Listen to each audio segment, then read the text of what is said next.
Welcome to the Classroom Narratives Healing and Education podcast, the space where education meets resilience. I'm Dr. Joey Weisler, and in each episode, we dive deep into the personal stories of educators, students, leaders, and frontline advocates who are navigating the complexities within modern education.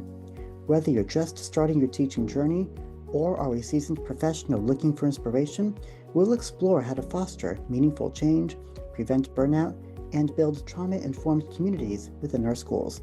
Now, let's take a seat at the front of the classroom as we get started. Welcome back to the podcast. And today I'm so privileged to be talking with Dr. Guiliana Conti, who is the Director of Professional Development at Music Workshop. And she's also a music educator herself and advocates for the people doing powerful work around music and student well-being. So our conversation today is going to take a look at how music can support things like emotional regulation, student identity, and this conversation is also especially for teachers who don't focus on music every day in their classrooms. We're going to be getting into today some of the impacts of trauma and how music plays a solution in bridging classroom connections. So if you have ever heard a song that's brought you to a special place in your soul, then this segment is going to be for you, and seeing how your own students can also experience that same emotion, but right under your guidance in your own classroom. So Juliana, thanks for being our guide today. Welcome to the show. Thank you so much for having me. What a great introduction. It's so great to have you and to be working together. So Juliana and I were talking a couple months back, and what I was so surprised is that even though her work is on professional development through Music Workshop, a lot of what she puts emphasis on is actually how trauma plays a role in the classroom itself. So let's start with the core of what you're working on. I'm curious that a lot of our conversations really focus throughout this podcast on the idea of social and emotional learning, or SEL. But in terms of music, how does that shape how SEL can work in the classroom? And do you have a story of your own as to how that's assisted what you've done in the classroom as well? So, with music being one of those elements in everyday life that people turn to so often for emotional support themselves, what we see is an opportunity for the discipline of music and music education to step in as a greater resource and tool for social well-being. And that really comes down to teaching the individual child. I taught K-5 mostly, general elementary music. At the same time, there was this larger shift in their personalities that I saw was bigger than just the social and emotional elements. There was a sense of self that grew that I think is core to well-being, where when we are confident in ourselves, when we know how to take care of ourselves, when we know how to self-regulate, we just feel better. We become better humans, which can then allow us to be more socially responsible and more emotionally regulated. So, could you tell us a time when there was a moment that has confirmed what you do with music in the classroom with student well-being? Was it through allowing students to experiment with instruments, or maybe you play a song for them that they had a reaction to? What was that moment like? And how could other teachers have that same duplication for themselves? That's actually why I went to grad school. When I was teaching, I was at a school that had a lot of international students. And so many of these students would join the school not speaking English, and I would watch them struggle, not just socially because they couldn't engage with their peers, but to expect a child to be learning math and language arts and history and all of the core subjects when they're also learning the language is crazy Right. to me. But some schools are just not set up to adequately support those students in the way that they need. Right. And what I found was by putting them in charge of their own learning and asking what they were interested in learning, and I would go through the parents to help translate, that these students not only came alive in the classroom and I got to see a whole new side of them, but other students had something more concrete to connect to. And one concrete example that I can say is I had this student that had just moved from Russia to where I was teaching in California and had a lot of behavioral challenges, acting out, physical aggression, breakdowns. And it's not confusing when you think about what it must feel like as a second grader not speaking the language of your environment. So, understandably, this poor kid was just all over the place, being asked to sit quietly in class and learn when he's probably listening to what sounds like the equivalent of the Peanuts teacher. Yeah.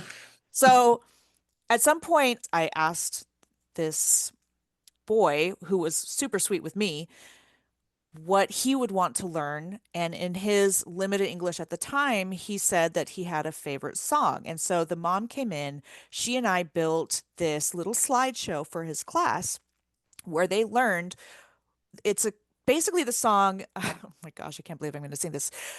I don't want to be a duck, so I clap, blah, blah, blah, something like that. It's like a Uh, nursery rhyme about being a duck and flapping your wings. And there was a Russian version of it. And now there was this exchange between this boy who had not been getting along with his classmates, his classroom teacher seeing him in a whole new light, and these other students in the class also learning about different places in the world that share the same song but in different languages, which for some reason at that time just really opened this door for them. yeah. From that day on, he had friends. It was like they humanized him from being this scary kid that they can't understand. And because of that music exchange, we transitioned to being able to sing and learn other children's songs and games. It became this test where they would start one and then him and his mom would be like, "Oh my gosh, we have that too." And then they would sing the Russian version of it. And it was so adorable. This is second grade. I got to know him for another year and a half, and Mhm. he transformed. He was a totally different child from then on. And that's just one example in many that then drove me to apply to grad school, where I wanted to understand the relationship between music and personality development and social integration and identity. And music is the language. We read it, we write it, we communicate with it. But the point is that I didn't have to learn how to read music 6 years later to still enjoy communicating with it. And I think that's something that we all can experience, like you did as well, Dr. Conti, in your classroom, that Yeah. you can still communicate with music. And as you said, it built bridges between all the cultures that were in front of you. Music listening is such a vehicle for learning. It's something that we all do on our own time anyway. So why not incorporate that in the classroom? Any subject teacher can learn how to incorporate music listening for many reasons in their class. And that I think has been lost in our formal music education for quite some time that we are trying to bring back. Definitely. And I mentioned this on a recent podcast with Megan Ferris, the host of the podcast Sing, Coach, Conduct. And one thing that Megan and I were talking about is how I also use daily song within our classroom as well. And usually I'm a quirky lover of show tunes. So I'll typically do these really offbeat Disney show tunes for our lessons. And I realized that with music, I communicate to artists, or rather through artists that I know that my students like. There are some Lady Gaga songs that talk about abuse, which go with some of the trauma stories we read in Mm-hmm. novels like The Hate You Give. And with that, it begins to form that mutual language as to how we can check in with well-being as well. And throughout your PD, you've mentioned something about student well-being and how music can support the wellness of a student. So I wanted to hear a bit more about, if we could, about what student well-being really means to you and how music can help us not only recognize our students, but also help us explore this relationship as the classroom teachers between trauma and regulation. Great question. Yeah. I'm just so happy to be talking about this. So, when it comes to student well-being, there's formal definitions. You can look to, I think, the World Health Organization for a formal Yeah. definition of well-being. You can go into scholarship. As a teacher, when I think about student well-being, I think about someone who is not distracted by any plight in their life and is able to find interest and engagement throughout their school day and isn't in survival mode. As someone with considerable childhood trauma myself, I don't have memories of many years of my life where I am just picturing the little girl I was sitting mindlessly in class, totally absent from the material being delivered.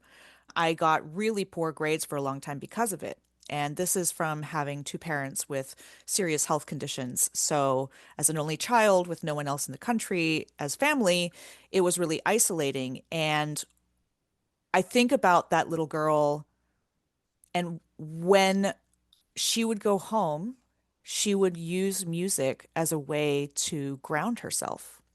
And I think that's where I went from being that little girl to being this advocate for music listening, because for me to be well was me finding music that was relatable, that connected to something more deep in me that I couldn't vocalize. I didn't know how to ask for help. I didn't know that there was help out there. I honestly didn't even know that I was broken.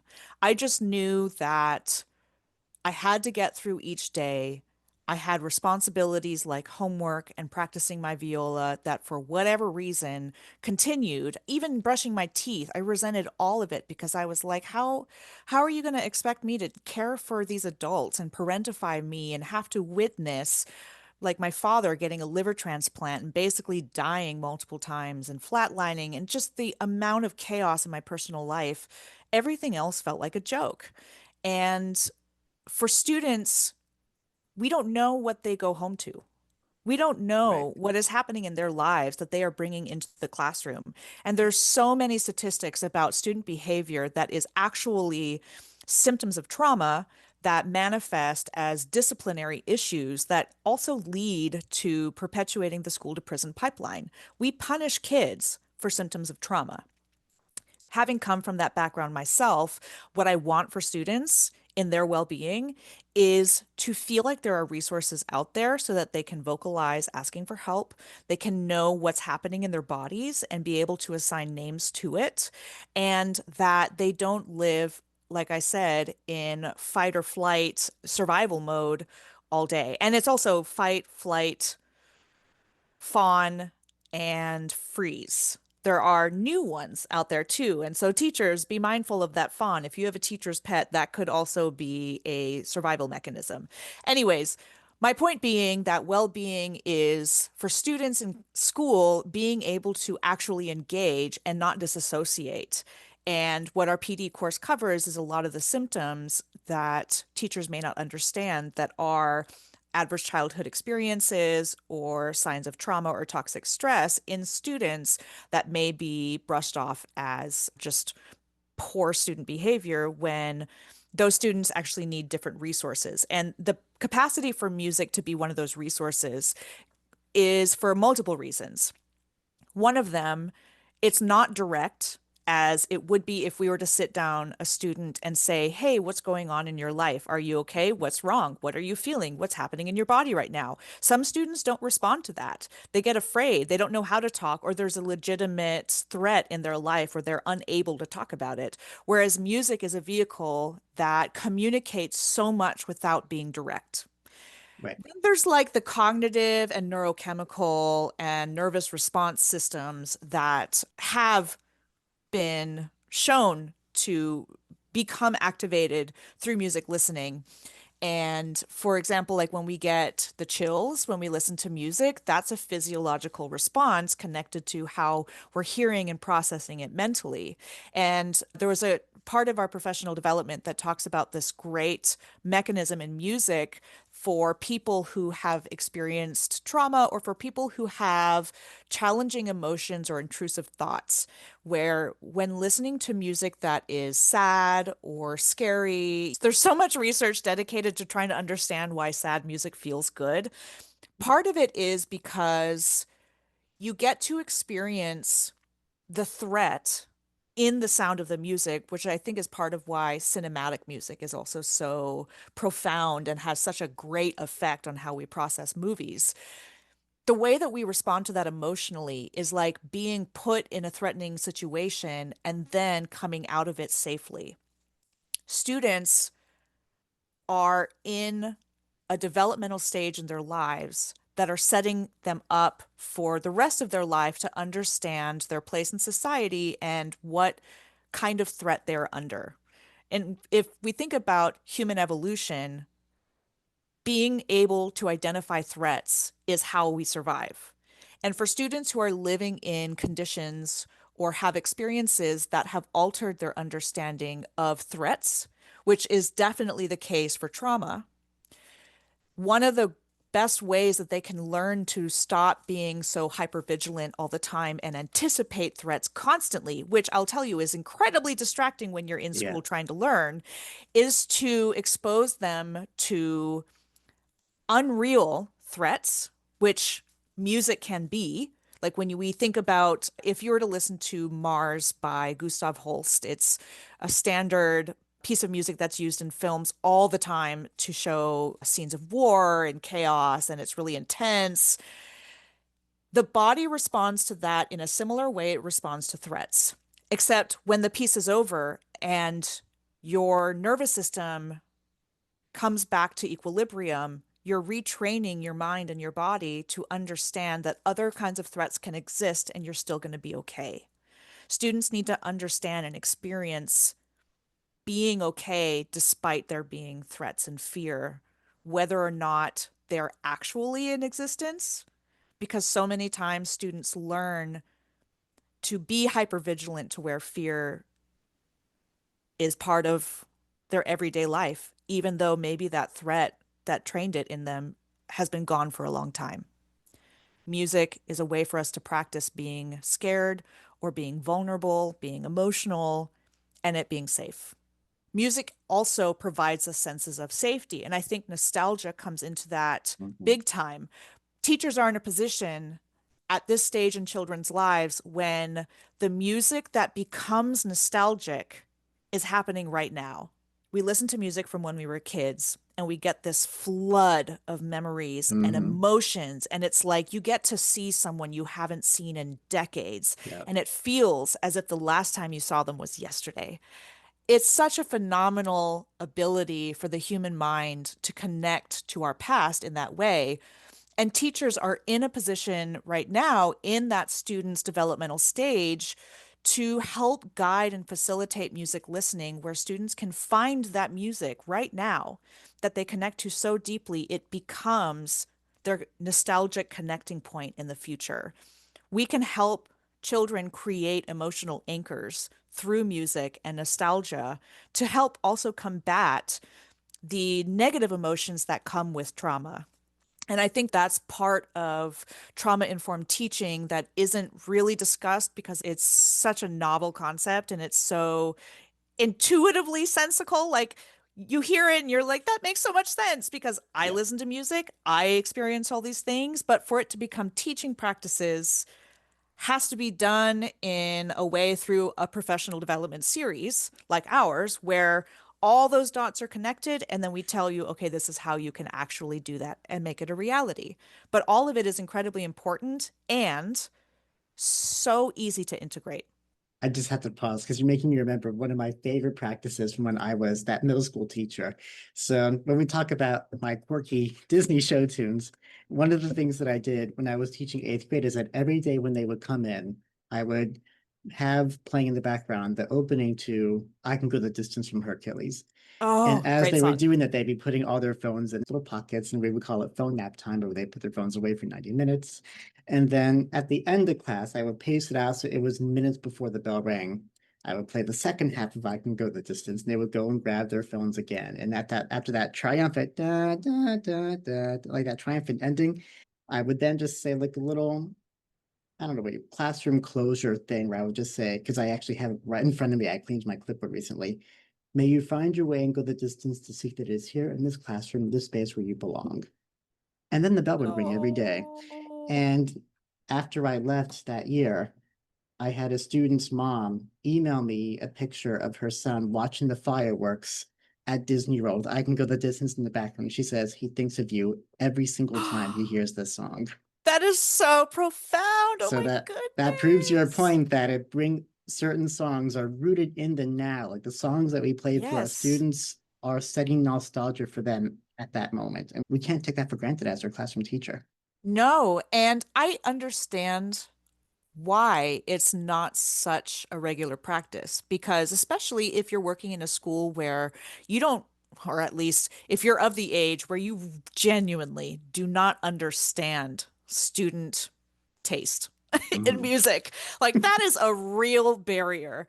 I know that what I listened to growing up is very different from what people listen to now. Yeah. And when I was teaching, I felt like such an old fart at 25 when I wasn't an old fart. And at the same time, if we are in a place to act as guides, we also have to consider the capacity for student taste to change and evolve and grow and widen. When I was growing up, my parents are very internationally musically oriented. So our CD rack, because that's what we use to listen to music, was filled like hundreds of CDs from all over the world. And part of my music listening habits, especially when I was feeling alone and isolated when my parents were either sick in bed or at the hospital, was to identify on the spine of the CD cover the art or the title of it. And I would remember what I felt when I listened to that CD. And I would put that CD on in order to maybe, I'm not even sure what that equation was, but it was like craving this sense of feeling when I would listen to certain pieces of music based on my emotional needs at the time. Yeah. And I might be spending my entire career chasing that equation. Yes. And I think I'm getting closer to it. And that's part of why I love bringing this kind of information to teachers because I had teachers who were my parents. They were the ones that exposed me to blues and rock and music from different parts of Europe and Southeast Asia and Chile and just so many different kinds of music that I definitely felt like an outsider growing up with all my friends who did not understand me and my taste.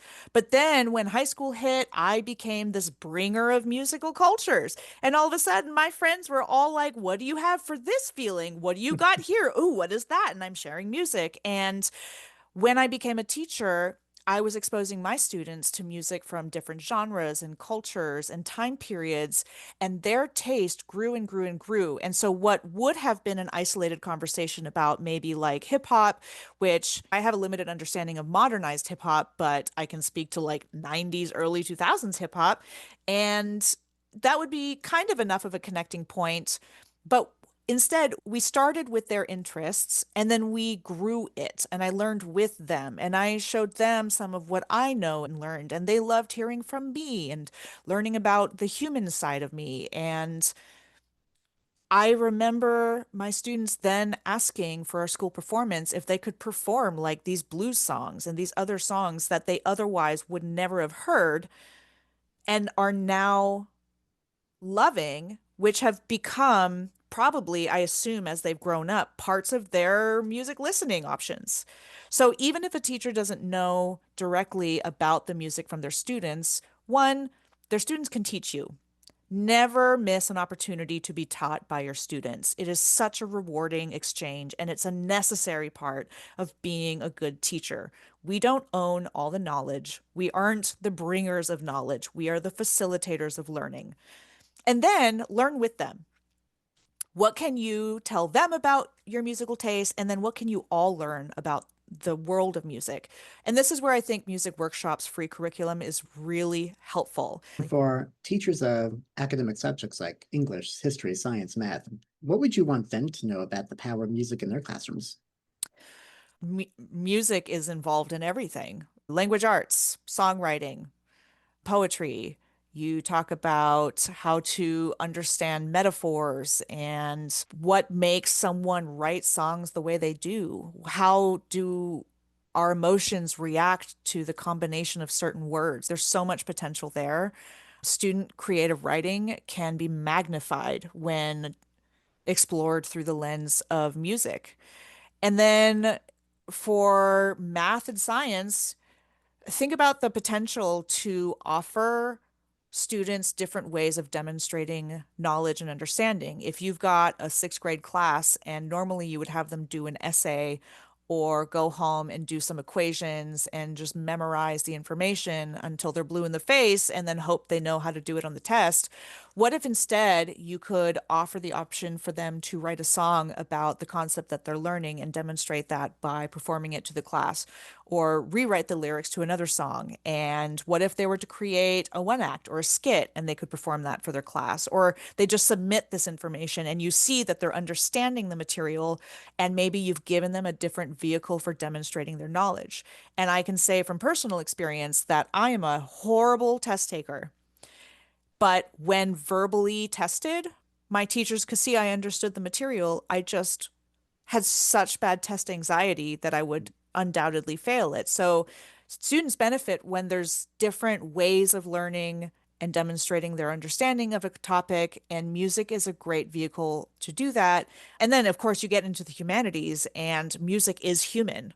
What Mhm. makes music humanly unique and what makes humans uniquely musical? There's so much to explore there around the human experience. And again, in our PD for general educators, there's countless activities that we recommend for ways to integrate music in a way that's not overwhelming for teachers. And I know with math, when I was in Algebra 1, the quadratic formula was just letters and numbers. Okay, x equals negative b plus or minus square root. But in high school, in Algebra 2, when they taught it to us through Pop Goes the Weasel, Oh, x equals yeah. negative b plus or minus Minus square the root, square root b squared minus 4ac all over over 2a. 2a. Oh Now my that, gosh, I didn't know yeah, I remembered that until now. nostalgia, point in case. Look at that. If Now you had it's, asked me for the quadratic formula, I would have just said, I'm done with this interview. But for some reason, it's like I could picture the entire formula in my head as soon yeah, as you said, Pop goes the weasel. yeah. That's wild. Point in case. It meant something after that. Music made it mean something. And but I'm still thinking about that one teacher, let's say like the science teacher, because we haven't gone there yet. The science teacher who says they have the state test at the end of the year, and that's what we're teaching to. How can someone like them continue to use music in the way that helps, as you said, bring out the well-being of their child? What if as a class, you create a playlist. What if you Mhm. create two playlists? One is a calm playlist, and students can contribute songs that either don't have lyrics or obviously, like the prompt that we like to use is choose a song that won't get me fired, because then students become responsible for your own well-being too as the Right. teacher, and then they're not sending you explicit lyrics, because that's a real issue. And you can also find like different versions of it, but if you're going to integrate study time into your class, or if you're going to have time that's calm and you're lecturing or you really want student attention, have some music playing in the background. Have something calm. Another great option is covers. There's so many people who do piano or guitar or even like bossa nova or ska versions of other songs. And if you have students that love certain music and you don't want the actual version of it, you can find a cover of it, probably in another genre or on another instrument. And then now you've got a playlist of student songs and an atmosphere that is calm and engaging, and you're filling that space that sometimes students feel the need to fill with their voices, and instead it's musical. Alternatively, if you create an active playlist, let's say that you have lab time in class and you need them to study something or to learn something hands-on, and there's not really direct teacher to student communication happening, but like group work going on, then you have a playlist created by your students of music that's activating, that gets them excited. Maybe they're singing along with it while they're also working on this science experiment. What is it that your students want and are interested in? And can you compromise on that? Even something like creating that climate of trust and safety and validating their interests can be enough for them to trust that you're leading them in the right direction. And when you say that they need to learn something, even if it's just to get higher test results for the state test, they're probably more inclined to work harder for you because you've shown that you work hard for them too. Exactly. Thank you for that insight. And my last question is, what would you say is the secret sauce to education, and especially education that involves the child through music? So music is a social tool for so many students to feel seen. Because when you have students who experience trauma in particular, social thinning and isolation is a very real side effect where maybe they don't really know how to connect with people anymore. Music can fill that space. So, music has an ability to help people become similar to open minded, open eared. Mhm. And research on that shows that when you become open to hearing music that you're unfamiliar with, that skill transfers into other areas like being open to new ideas, being open to new and unfamiliar people and cultures. That's how you develop greater friendships. When you are exposing yourself to more people, you get to know more people, you find alignment and compatibility with more people, and then now you have the strength of a social circle that helps you feel really embedded in who you are and valued for who you are by these others. The more exposure we get, the more we are able to then discern what works for us and what helps make us well. And people, music, these are elements of everyday life that, if practiced in school years, can become strengths that really enrich our lives. And that's why I think music is such a superpower because it's got all of these capacities. And it really comes down to the moment of like, do you have music on? What do you turn to music for? Can you do that more often? Where do you find new music? Can you find other areas? And that's what I think makes better people. Absolutely. Could you tell us exactly what Music Workshop is and some of the roles that you play within your organization? I'd be happy to. Thank you. Yeah. So, anyone who's listening to this, if you want to shoot over to musicworkshop.org, go for it. We've got two types of programs. First is our free programming, and that is for any teacher.